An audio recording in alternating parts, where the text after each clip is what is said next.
श्री गणेशाय नमः। हनुमान जी सुनिए, शिव जी सुनिए, कृष्ण भगवान सुनिए। राधे राधे, सीताराम सीताराम। हम श्रीमद् भागवत कथा में अथ सप्तमोध्याय पढ़ रहे हैं। अथ सप्तमोध्यायः। अश्वत्थामा द्वारा द्रौपदी के पुत्रों का मारा जाना, अर्जुन के द्वारा अश्वत्थामा का मानमर्दन। शौनक उवाच निर्गते नारदे सूत भगवान् बादरायणः श्रुतवांस्तदभिप्रेतं ततः किम करोद्विभुः। श्री शौनक जी ने पूछा, सूत जी, सर्वज्ञ एवं सर्वशक्तिमान व्यास भगवान ने नारद जी का अभिप्राय सुन लिया, फिर उनके चले जाने पर उन्होंने क्या किया। सूत उवाच। श्री सूत जी ने कहा, ब्रह्म नदी सरस्वती के पश्चिम तट पर सम्याप्रास नाम का एक आश्रम है। वहाँ ऋषियों के यज्ञ चलते ही रहते हैं। वहीं व्यास जी का अपना आश्रम है। उसके चारों ओर बेर का सुंदर वन है। उस आश्रम में बैठकर उन्होंने आचमन किया और स्वयं अपने मन को समाहित किया। उन्होंने भक्ति योग के द्वारा अपने मन को पूर्णतया एकाग्र और निर्मल करके आदि पुरुष परमात्मा और उनके आश्रम से रहने वाली माया को देखा। इसी माया से मोहित होकर यह जीव तीनों गुणों से अतीत होने पर भी अपने को त्रिगुणात्मक मान लेता है और इस मान्यता के कारण होने वाले अनर्थों को भोगता है। इन अनर्थों को की शांति का साक्षात साधन है केवल भगवान का भक्ति योग। परंतु संसार के लोग इस बात को नहीं जानते। यही समझकर उन्होंने इस परमहंसों की संहिता श्रीमद्भागवत की रचना की। इसके श्रवण मात्र से पुरुषोत्तम भगवान श्री कृष्ण के प्रति परम प्रेममयी भक्ति हो जाती है, जिससे जीव के शोक मोह और भय नष्ट हो जाते हैं।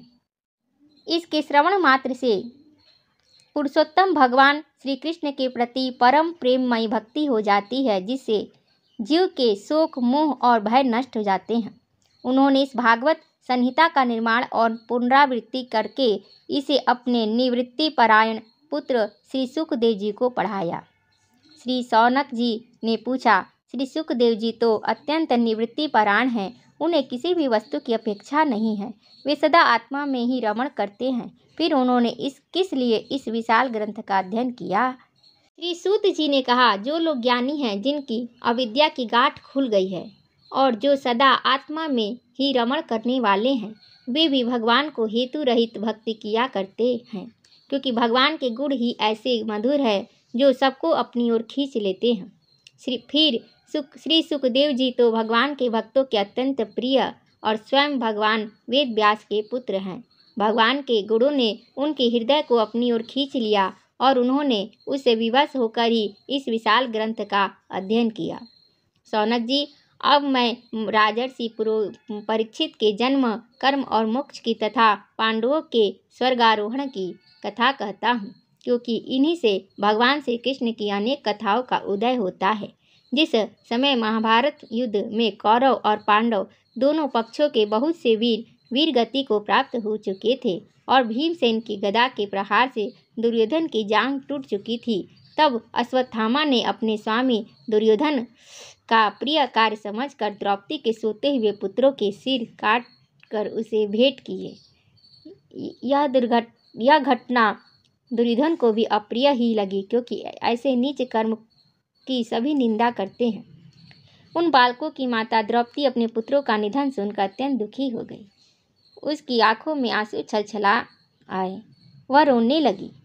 अर्जुन ने उसे सांत्वना देते हुए कहा, कल्याणी, मैं तुम्हारे आंसू तब पोंछूंगा जब उस आतताई ब्राह्मणाधम का सिर गांडीव धनुष के बाणों से काट कर तुम्हें भेंट करूंगा और पुत्रों की अंत्येष्टि क्रिया के बाद तुम उस पर पैर रखकर स्नान करोगी।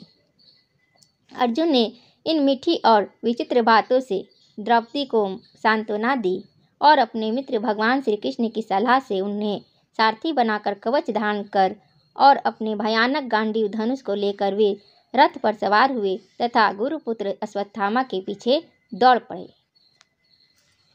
बच्चों की हत्या से अश्वत्थामा भी मन उद्विग्न हो गया था। तब उसने दूर से ही देखा कि अर्जुन मेरी ओर झपटे हुए आ रहे हैं। तब वह अपने प्राणों की रक्षा के लिए पृथ्वी पर जहाँ तक भाग सकता था रुद्र से भयभीत सूर्य की भांति भागता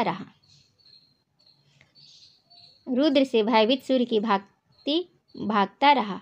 जब उसने देखा कि मेरे रथ के घोड़े थक गए और मैं बिल्कुल अकेला हूँ, तब उसने अपने को बचाने का एकमात्र साधन ब्रह्मास्त्र ही समझा। यद्यपि उसे ब्रह्मास्त्र को लौटाने की विधि मालूम न थी, फिर भी प्राण संकट देखकर उसने आचमन किया और ध्यानस्थ होकर ब्रह्मास्त्र का संधान किया। उस अस्त्र से सब दिशाओं में एक बड़ा प्रचंड तेज फैल गया। अर्जुन ने देखा कि अब तो मेरे प्राणों पर ही आ बनी है। तब उन्होंने श्री कृष्ण से प्रार्थना की। अर्जुन ने कहा, श्री कृष्ण, तुम सच्चिदानंद स्वरूप परमात्मा हो। श्री कृष्ण, तुम सच्चिदानंद स्वरूप परमात्मा हो। तुम्हारी शक्ति अनंत है। तुम ही भक्तों को अभय देने वाले हो। जो संसार की धधकती हुई आग में जल रहे हैं, उन जीवों को उससे उबारने वाले एकमात्र तुम ही हो। अर्जुन जी कृष्ण भगवान से कह रहे हैं, तुम प्रकृति से परे रहने वाले आदि पुरुष साक्षात परमेश्वर हो। अपनी चित्त शक्ति स्वरूप शक्ति से बहिरंग एवं त्रिगुणमयी माया को दूर भगाकर अपने अद्वितीय स्वरूप में स्थित हो। वहीं तुम अपने प्रभाव से माया मोहित जीवों के लिए धर्म आदि रूप कल्याण का विधान करते हो। तुम्हारा यह अवतार पृथ्वी का भार हन करने के लिए और तुम्हारे अनन्य प्रेमी भक्तजनों के निरंतर स्मरण ध्यान करने के लिए है। स्वयं प्रकाश स्वरूप श्री कृष्ण, यह भयंकर तेज सब ओर से मेरी ओर आ रहा है। यह क्या है, कहाँ से क्यों आ रहा है, इसका मुझे बिल्कुल पता नहीं है। भगवान श्री कृष्ण ने कहा, हे अर्जुन, यह अश्वत्थामा का चलाया हुआ ब्रह्मास्त्र है। यह बात समझ लो कि प्राण संकट उपस्थित होने से उसने इसका प्रयोग तो कर दिया है, परंतु वह इस अस्त्र को लौटाना नहीं जानता। किसी भी दूसरे अस्त्र में इसको दबा देने की शक्ति नहीं है। तुम शस्त्रास्त्र विद्या को भली भांति जानते ही हो। ब्रह्मास्त्र के तेज से ही इस ब्रह्मास्त्र की प्रचंड आग को बुझा दो। सूत जी कहते हैं, अर्जुन विपक्षी वीरों के मारने में बड़े प्रवीण थे। भगवान की बात सुनकर उन्होंने आचमन किया और भगवान की परिक्रमा करके ब्रह्मास्त्र के निवारण के लिए ब्रह्मास्त्र का ही संधान किया। बाणों से वेष्टित उन दोनों ब्रह्मास्त्रों के तेज प्रलयकालीन सूर्य और अग्नि के समान आपस में टकराकर सारे आकाश और दिशाओं में फैल गए और बढ़ने लगे। तीनों लोकों को जलाने वाली उन दोनों अस्त्रों की बढ़ी हुई लपटों से प्रजा जलने लगी और उसे देखकर सबने यही समझा कि यह प्रलयकाल की सानवर्तक अग्नि है। उस आग से प्रजा का और लोकों का नाश होते देख भगवान की अनुमति से अर्जुन ने उन दोनों को ही लौटा लिया। अर्जुन की आंखें क्रोध से लाल लाल हो रही थीं। उन्होंने झपट कर उस क्रूर अश्वत्थामा को पकड़ लिया और जैसे कोई रस्सी से पशु को बांध ले वैसे ही बांध दिया।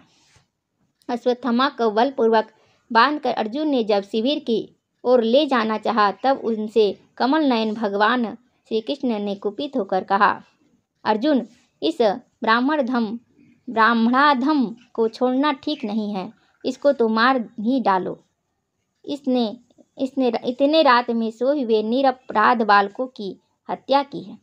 धर्मवेत्ता पुरुष, असावधान मत वाले पागल सोए हुए बालक, स्त्री, विवेक ज्ञान शून्य, शरणागत, रथहीन और भयभीत शत्रु को कभी नहीं मारते, परंतु जो दुष्ट और क्रूर पुरुष दूसरे को मारकर अपने प्राणों का पोषण करता है, उसका तो वध ही उसके लिए कल्याणकारी है, क्योंकि वैसी आदत को लेकर यदि वह जीता है तो और भी पाप करता है और उन पापों के कारण नरकगामी होता है।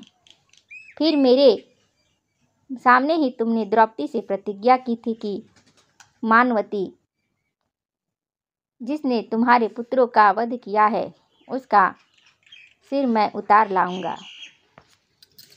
इस पापी कुलांगार आतताई ने तुम्हारे पुत्रों का वध किया है और अपने स्वामी दुर्योधन को भी दुख पहुंचाया है, इसलिए अर्जुन, इसे मार ही डालो। भगवान श्री कृष्ण ने अर्जुन के धर्म की परीक्षा लेने के लिए इस प्रकार प्रेरणा की, परंतु अर्जुन का हृदय महान था। यद्यपि अश्वत्थामा ने उनके पुत्रों की हत्या की थी, फिर भी अर्जुन के मन में गुरुपुत्र को मारने की इच्छा नहीं हुई। इसके बाद अपने मित्र और सारथी श्री कृष्ण के साथ वे अपने युद्ध शिविर में पहुँचे। वहाँ अपने मृत पुत्रों के लिए शोक करते हुए द्रौपदी को उसे सौंप दिया। द्रौपदी ने देखा कि अश्वत्थामा पशु की तरह बांध कर लाया गया है। निंदित कर्म करने के कारण उसका मुख नीचे की ओर झुका हुआ है। अपना अनिष्ट करने वाले गुरुपुत्र अश्वत्थामा को इस प्रकार अपमानित देखकर द्रौपदी का कोमल हृदय कृपा से भर आया और उसने अश्वत्थामा को नमस्कार किया। गुरुपुत्र का इस प्रकार बांध कर लाया जाना सती द्रौपदी को सहन नहीं हुआ। उसने कहा, छोड़ दो, इन्हें छोड़ दो। ये ब्राह्मण है, हम लोगों के अत्यंत पूजनीय है, जिनकी कृपा से आपने रहस्य के साथ सारे धनुर्वेद और प्रयोग तथा उपसंहार के साथ संपूर्ण शस्त्रास्त्रों का ज्ञान प्राप्त किया है। वे आपके आचार्य द्रोण ही पुत्र के रूप में आपके सामने खड़े हैं। उनकी अर्धांगिनी कृपी अपने वीर पुत्र की ममता से ही अपने पति का अनुगमन नहीं कर सकती। वे अभी जीवित है। महाभाग्यवान आर्यपुत्र, आप तो बड़े धर्मज्ञ है। जिस गुरु वंश की नित्य पूजा और वंदना करनी चाहिए, उसी को व्यथा पहुंचाना आपके योग्य कार्य नहीं है। द्रौपदी जी कह रही हैं कि जैसे अपने बच्चों के मर जाने से मैं दुखी होकर रो रही हूँ और मेरी आंखों से बार बार आंसू निकल रहे हैं, वैसे ही इसकी माता पतिव्रता गौतमी न रोए।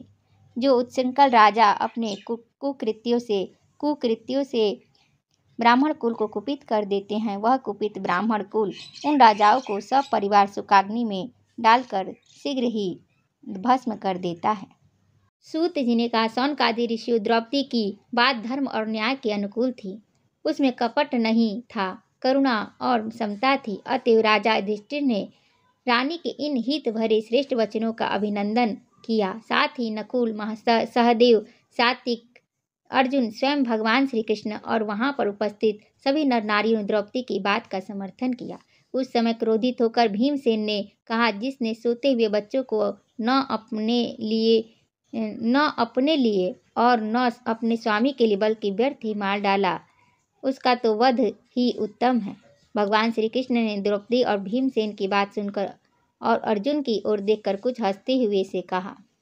भगवान श्री कृष्ण बोले, पतित ब्राह्मण का भी वध नहीं करना चाहिए और आतताई को मार ही डालना चाहिए। शास्त्रों में मैंने ही ये दोनों बातें कही है, इसलिए मेरी दोनों आज्ञाओं का पालन करो। तुमने द्रौपदी को सांत्वना देते समय जो प्रतिज्ञा की थी, उसे भी सत्य करो। साथ ही भीमसेन, द्रौपदी और मुझे जो प्रिय है वह भी करो।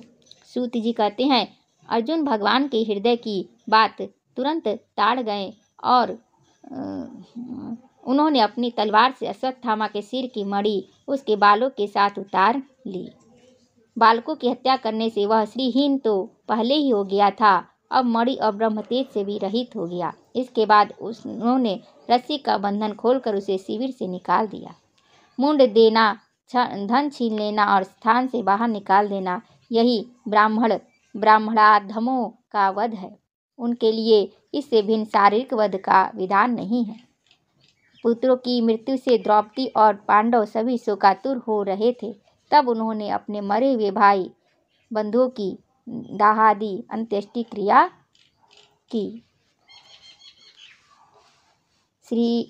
श्रीमद्भागवते महापुराणे पारमहंस्यां संहितायां प्रथमस्कन्धे द्रोणी निग्रहो नाम सप्तमोऽध्यायः। श्रीकृष्णार्पणमस्तु। ओम हरये नमः। श्रीकृष्ण गोविंद हरे मुरारी, हे नाथ नारायण वासुदेवम। राधे कृष्णा कृष्णा कृष्णा, राधे कृष्णा कृष्णा कृष्णा। जय श्री कृष्ण। नमः पार्वती पतये, हर हर हर महादेव। जय जय श्री राधे, जय जय श्री राधे, जय जय श्री राधे।